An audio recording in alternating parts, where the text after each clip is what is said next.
Sakura Haruno tem chances reais de derrotar Itachi Uchiha. Calma, antes de fechar o vídeo, me chamar de maluco ou escrever um comentário gigante falando sobre o Tsukuyomi, Amaterasu ou Susanoo, escute até o final, porque o objetivo desse vídeo não é provar que a Sakura venceria sempre, não é provar que ela vence 10 de 10 lutas, não é provar que ela é mais forte do que o Itachi. O objetivo é muito mais simples, mostrar que a fandom subestima absurdamente a Sakura e age como se ela não tivesse respostas para as técnicas de Itachi. Hoje vamos analisar a Sakura no auge, ou seja, a Sakura mais poderosa que conhecemos até os dias atuais, contra o Itachi com seu auge em vida, aquele que acompanhamos durante o Naruto clássico e Naruto Shippuden. Vamos analisar cada arma do arsenal do Itachi, da menos perigosa até a mais perigosa, porque quando fazemos isso, percebemos uma coisa interessante: a Sakura possui respostas para praticamente tudo. E não, isso não garante uma vitória, mas garante algo que muita gente se recusa a admitir: ela tem condições reais de vencer esse duelo. Começando pelo básico, os genjutsus. Para muita gente, aqui a discussão está encerrada, antes mesmo dela sequer começar. Ah, mas o Itachi coloca ela em genjutsu e acabou. Será mesmo? Primeiro a gente precisa lembrar quem é a Sakura. A própria Tsunade descreve Sakura como uma ninja do tipo genjutsu. Isso é extremamente importante, porque significa que ela possui uma aptidão natural para esse tipo de técnica. Além disso, Sakura possui a liberação In, algo essencial para usuários avançados de genjutsu, e não para por aí. Lá no clássico, durante a invasão de Konoha, Kabuto utiliza a técnica do Templo de Nirvana, um genjutsu em área extremamente poderoso. A maioria das pessoas presentes simplesmente cai, mas Sakura quebra o genjutsu, sozinha. E estamos falando da Sakura do clássico, não a da guerra, não a de Boruto, a Sakura criança. Os únicos ninjas que demonstraram resistência semelhante naquele momento são ninjas muito acima da média, como diversos Jounins e o próprio Shikamaru. Ou seja, desde cedo a série já estabelece que Sakura possui talento para lidar com ilusões. Indo além, existe uma frase muito repetida na fandom, que apenas um Uchiha poderia quebrar um genjutsu do Sharingan.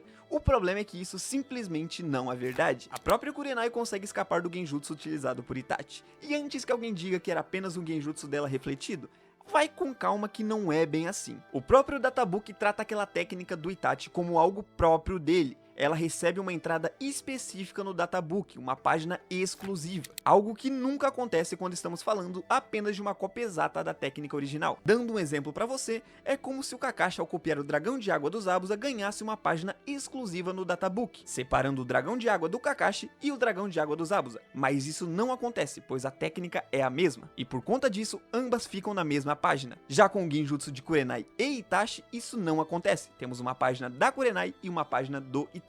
Então, por mais que o genjutsu seja de fato refletido, copiado ou como preferir chamar usando o Sharingan, aquela técnica é sim aperfeiçoada pelo Itachi e tem suas nuances únicas, totalmente diferente do genjutsu da Kurenai. Mas isso não garante imunidade a Sakura. Ela pode cair para um genjutsu do Sharingan ou até mesmo o próprio efêmero. Porém, ela teria sim a capacidade de lidar com os genjutsus os quebrando, levando em conta também que Sakura conhece muito bem os Uchihas, afinal é casada com um, já lutou com o próprio Itachi e tem uma filha que também é Uchiha, além de ter ajudado Naruto a sair do genjutsu do próprio Itachi. Avançando agora, vamos pro Susanoo, Espelho Yata e Espada Totsuka. Como eu não estou analisando uma luta completa, vou descartar o Espelho Yata, afinal ele é uma técnica de defesa e não de ataque. Falando especificamente da Totsuka, ela é extremamente perigosa, porque se ela acertar, acabou, fim de luta. E aqui entra uma questão que quase ninguém discute: a Totsuka realmente teria facilidade para acertar a Sakura?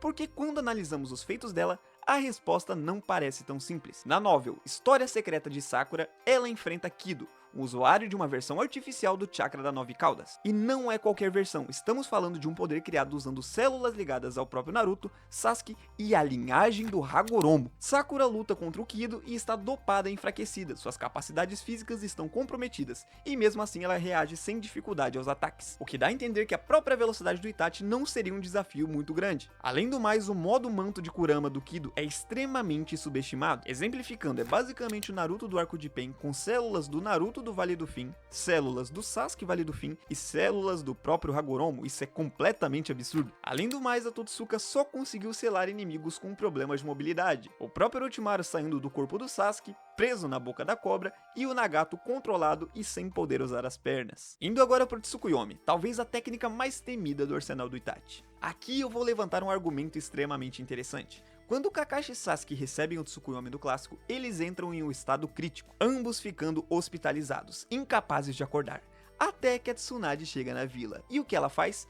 Ela utiliza um ninjutsu médico especificamente sobre a mente dos dois. Esse feito é muito pouco comentado, ela basicamente aplica o tratamento sobre um dano mental. E logo em seguida, para complementar e mostrar efetividade naquele ninjutsu, ela fala para Sakura que eles irão acordar em breve. Ou seja, o dano mental causado pelo Tsukuyomi foi tratado por ninjutsu médico. E segundo a própria novel de The Last, Sakura já superou a Tsunade como ninja médica. Então se a Tsunade consegue fazer no clássico, obviamente a Sakura também consegue fazer em seu auge. Mas se a Sakura cair no Tsukuyomi, isso não significa que ela é imune. Ela sofreria, sentiria os efeitos, seria uma experiência completamente terrível, mas existe uma diferença gigantesca entre sofrer os efeitos e perder automaticamente. Até porque o próprio Tsukuyomi nunca foi usado como técnica de finalização, ele nunca desviveu ninguém. Ele é usado para incapacitar inimigos. Se você não lida com os danos mentais, você não tem como continuar lutando, mas ele não desvive você. Indo agora para o Amaterasu, e esse é o mais difícil de defender, mas existem vias. Eu peço que mantenham a mente aberta, porque não estamos falando da via mais provável, estamos falando das possibilidades que a Sakura possui.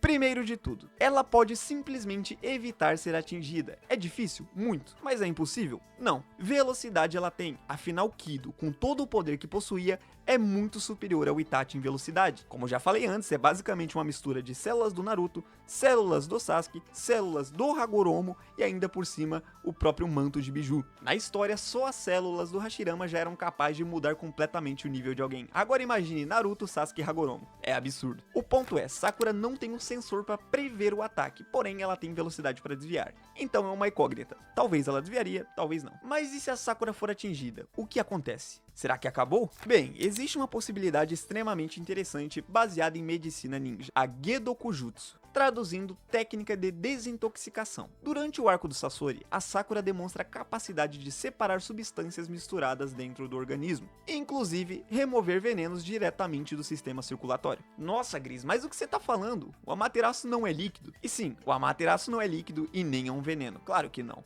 Mas uma vez aderido ao corpo, ele passa a existir em contato direto com tecidos biológicos. Se a medicina ninja consegue identificar e manipular substâncias específicas em contato com o organismo, existe uma hipótese de que a Sakura consiga manipular ou remover partes contaminadas antes que o dano se espalhe completamente. Basicamente o que vemos nessa cena é ela retirando o veneno de cancro e manipulando ele no ar, sem entrar em contato direto com ele. E se for possível fazer isso com a Amaterasu, sim, ela conseguiria remover o Amaterasu de si. Tá, Gris, mas você tá querendo dizer que a Sakura, enquanto pega fogo pelo Amaterasu, vai conseguir fazer isso, mesmo se isso for possível? E é aí que eu continuo falando sobre o Amaterasu e vem uma segunda possibilidade, a mais insana: ignorar as chamas. E você já vai entender a relação que isso tem com a primeira hipótese. Sakura poderia ativar o Byakugou e continuar lutando. Parece absurdo? Bem, bem-vindo a Naruto. Nós já vimos personagens lutando enquanto seus corpos eram destruídos. Os ossos do Gai se transformavam em pó enquanto enfrentava Madara, e isso não o parou. O Haikage sacrificou o próprio braço para continuar avançando. A resistência à dor sempre foi uma característica dos maiores monstros da série. A Sakura é uma dessas pessoas. O Byakugou regenera continuamente seu corpo.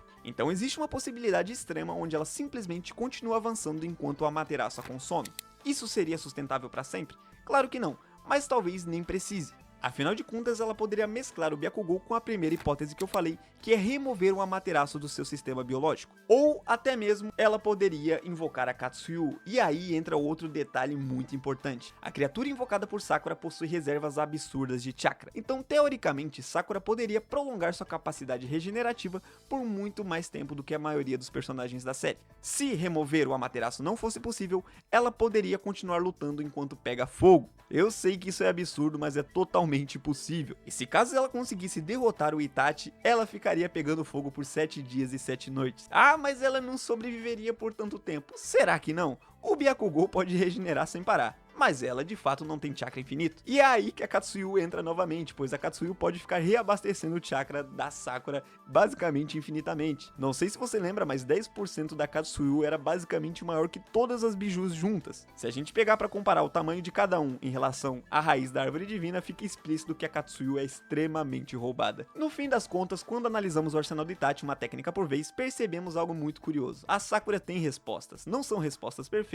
não são respostas garantidas, mas são respostas. E claro, como eu falei no início do vídeo, isso aqui não é uma análise de ponto a ponto da luta, afinal não estou dando pontos de como a Sakura poderia ganhar de fato do Itachi. Estou apenas mostrando como ela poderia se defender de alguma das técnicas mais letais do personagem. A única coisa aqui é que Sakura não entra em campo apenas para ser desvivida, ela não é uma espectadora nessa batalha. Tratá-la como uma Kunoichi qualquer é ignorar completamente tudo que ela conquistou e demonstrou ao longo da série. Então eu deixo uma pergunta pra vocês. Se essa luta acontecesse 10 vezes, quantas vezes vocês acham que a Sakura venceria? Mas enfim, guinizada, deixe seu like, se inscreva, comente se você concorda, comente se você discorda, e a gente se vê numa próxima.